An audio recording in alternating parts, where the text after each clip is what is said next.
Oi para todo mundo. Então, hoje a gente vai fazer a análise de dois capítulos do livro Viver é Perigoso. E esses capítulos são o capítulo da violência e da criminalidade. Antes de começar, só queria, dizer que esse livro ele é bem interessante. Ele conta uma historinha, assim, da vida, né, de pessoas. E conforme essas pessoas vão vivendo, a que riscos elas vão se submetendo, enfim, ou então ah, acabam correndo, né? Ainda que, ainda que tomando todas as precauções. Então a gente começa aqui fazendo uma pergunta, né? O que é a sociedade de risco? Então, para explicar isso, né, é mais fácil a gente entender primeiro o que é uma sociedade que não é de risco. Por exemplo, a gente pode imaginar uma sociedade de 3 séculos atrás. Muitas pessoas vivendo da agricultura, da pecuária, enfim, produzindo seu próprio sustento, né? Essas pessoas já nasciam destinadas a provavelmente herdar as profissões dos pais e não tinham muitas surpresas ao longo da vida. Provavelmente a vida delas seria pacata, né? E saberiam muito bem como ia ser o dia seguinte, o que eles iam precisar fazer, se iam precisar alimentar os animais, cultivar a terra, enfim, havia uma certa estabilidade. Mas, como é a nossa sociedade de hoje, né? Ela é bem diferente da sociedade do passado. Por quê? Porque é muito difícil determinar com exatidão onde a gente vai estar no futuro. Por exemplo, onde a gente vai estar morando, com quem, em que condições, qual o preço que vai ser do gás, da gasolina, enfim. O mundo hoje, ele muda bem rápido. E essa mudança, né, de uma sociedade tradicional para a modernidade, ela, ela aconteceu, obviamente, por conta de movimentos, como foi o iluminismo, enfim, as revoluções industriais, que traçaram, né, esse caminho para a sociedade que a gente vive hoje. Mas esses riscos, né, eles não vêm sem estarem acompanhados da ansiedade, né?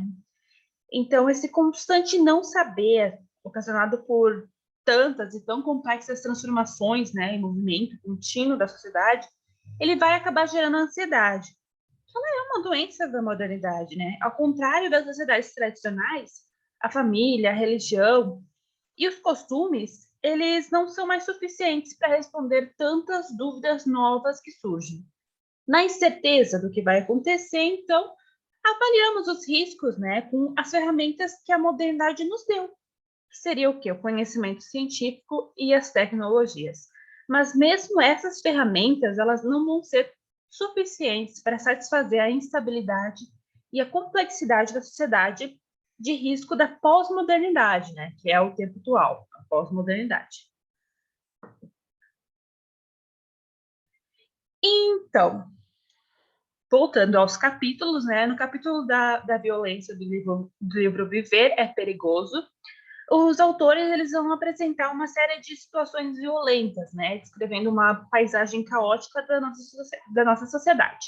No primeiro momento, né, uma poça de água eletrocutada na calçada vai resultado, né, de um vandalismo, vai acabar vitimizando um menino que vai ser arremessado nessa poça. Ao mesmo tempo, um gavião vai tentar abacunhar a sua presa, um cachorrinho de uma mulher.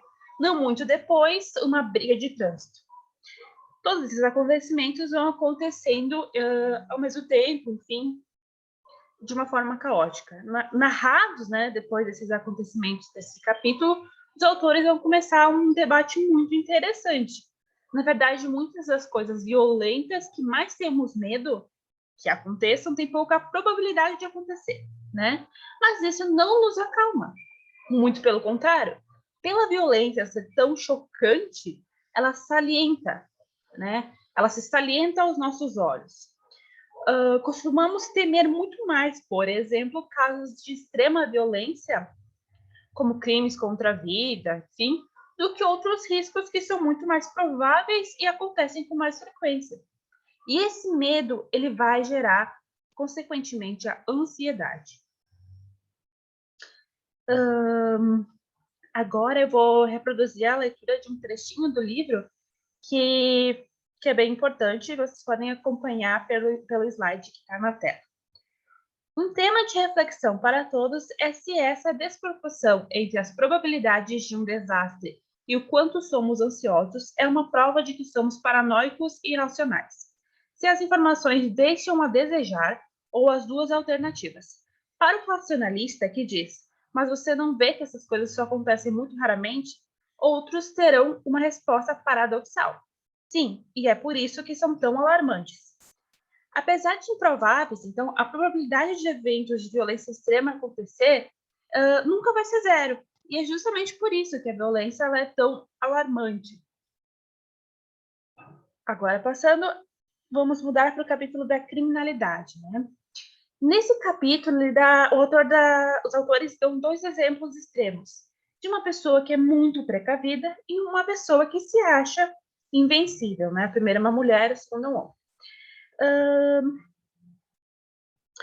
Nesse capítulo, né, a conclusão que o autor vai chegar para essas duas pessoas, né, a primeira, uma pessoa muito temerosa pelos riscos que poderiam acontecer aos seus arredores e que toma muitas precauções, e a segunda, um homem que age por impulso, sem se preocupar com as consequências, vai ser um complemento, na verdade, ao que eles já defendem, né, já colocam no capítulo da violência. A pessoa precavida, por mais que ela tenha menos chances de ser vítima de um crime, ela vai passar por muito mais ansiedade do que a pessoa que se acha invencível, né?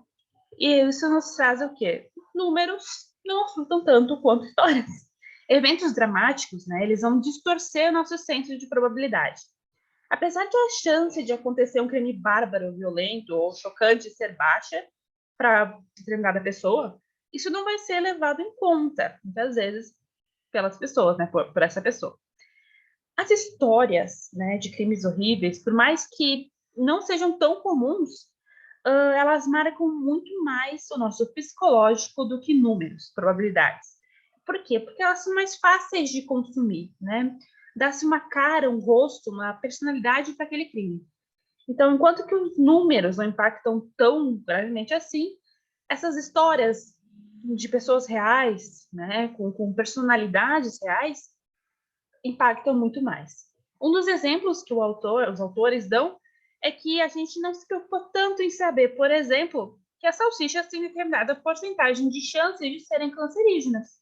A gente continua consumindo. Por quê? Porque esses números são abstratos, esse risco é abstrato. E agora vou ler mais um trechinho importante. Se desejamos reações um pouco mais equilibradas a fulgurantes histórias individuais, talvez devamos tornar a nossa definição de risco tão transparente e convincente que traga imunidade à anedota, de fato. Isso tem sido investigado por psicólogos que estudam preferências de pessoas por tratamentos. Eles descobriram que gráficos mais claros e nítidos, usando coleções de ícones como o do capítulo, né, que ele se refere ali, podem funcionar melhor para tornar as pessoas menos influenciadas por histórias de curas maravilhosas e experiências fantasmagóricas. Ou seja, é muito importante fazer com que as pessoas absorvam o conteúdo de forma facilitada para que elas entendam e se sintam verdadeiramente menos ansiosas. E isso vai nos remeter às nossas conclusões. A principal mensagem que esses dois capítulos passam é a de que a ansiedade ela independe da proporcionalidade de crimes ou de uma taxa real de violência. Né? A mídia, na verdade, ela vai ter um papel muito importante na forma como ela vai divulgar os acontecimentos. Ela vai se preocupar com a saúde mental das pessoas? Não. Também é possível concluir que as notícias, né, divulgadas pela mídia, elas são feitas para serem consumidas, para que as pessoas se interessem em consumir mais e mais informações numa ânsia de se sentirem mais seguras, o que vai gerar uma bola de neve de somente mais insegurança. Por quê? Porque isso gera o efeito contrário. Ao buscar mais e mais informação, e essa informação sendo trazida de uma forma que vai desencadear mais ansiedade, em vez de se sentir seguro pela informação, as pessoas vão se sentir mais e mais ansiosas. Também é possível destacar o papel que tem o capitalismo, né, da sociedade pós-moderna nisso, porque ele tenta, então, vender, né, a notícia como um bem de consumo. Foi bem brevezinha essa apresentação, mas termino ela, né, com o final da apresentação, mas um começo de um debate muito importante, né? Queria agradecer a todo mundo e que ouviu até aqui, dizer que esse trabalho só foi possível com o apoio da CAPES, Código de Financiamento 001, e meu e-mail, enfim, dados para contato estão na descrição do vídeo. Então tá, até a próxima!